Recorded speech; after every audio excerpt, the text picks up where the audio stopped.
sabihin mo na kung anong nalalaman mo sa kapatid ko. Wala akong sasabihin hanggat wala sa akin ang Ay, na hintay. pwede. May buhay na nakasalalay dito. At isa na ako doon.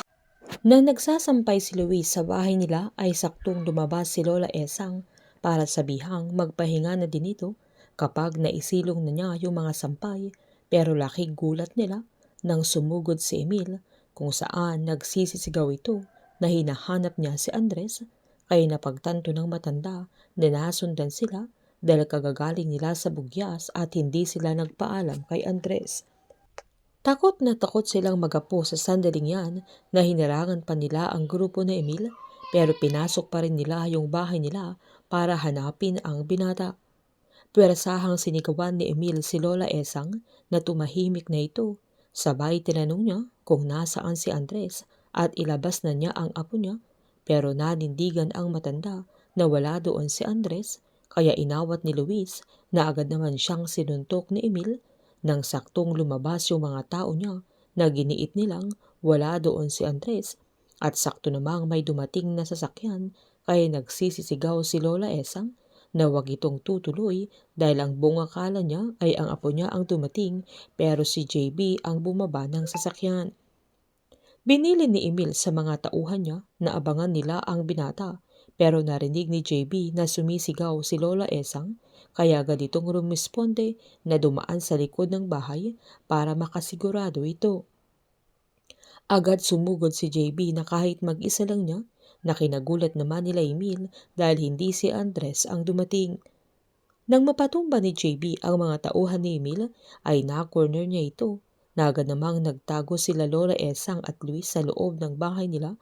Na agad na lang tinawagan si Andres para ipalam na sumugod si Emil doon, pero may isang lalaking lumalaban sa kanila, kaya binilisan ni Andres na magpatakbo at sinabihan niya ang lola niya na tatawag din ito ng pulis para makaresponde sila sa bahay nila. Pagdating ni Andres ay saktong andoon na ang mga pulis, pero pinagbantaan pa rin siya ni Emil na hindi pa sila tapos.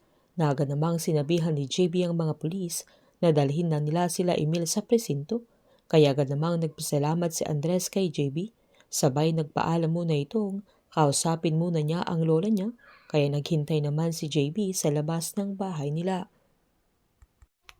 Habang napatanong naman si Diamond kung bakit ninakaw nila Isabel yung hard drive, na wala silang kalamalam na wala talagang kinalaman ng auntie niya sa pagnanakaw nila Andres, Max at JB, na may personal na dahilan si Andres kung bakit siya pumunta sa kondo ni Isabel, pero hindi niya inaasahan na pupunta sila Diamond doon, kaya nadatnan nila ang binata at nakilala siya ni Lorenzo, kaya napagtanto nilang si Andres ang nagnakaw sa hard drive at si Isabel ang mastermind, kung saan naghinala si Diamond na gumaganti ang auntie niya dahil hindi nila naprotektahan si Donato.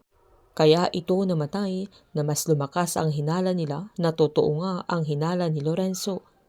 Matagal nang kumala si Isabel sa organisasyon nila, pero sa ayaw niya at hindi ay kasali ang pangalan niya sa master list, at sigurado siyang papatayin din siya kapag hindi nila nakuha at naibalik yung master list, kaya wala na itong choice kundi bawiin yung hard drive kay Andres dahil alam niyang hawak iyon ng binata. Kaya bibigyan niya ito ng kondisyon na ibibigay niya ang impormasyon kung nasaan si June kapalit ng hard drive, na gagamitin niya si Andres para mabawi nila yung hard drive bago pa nila maisurrender sa militar.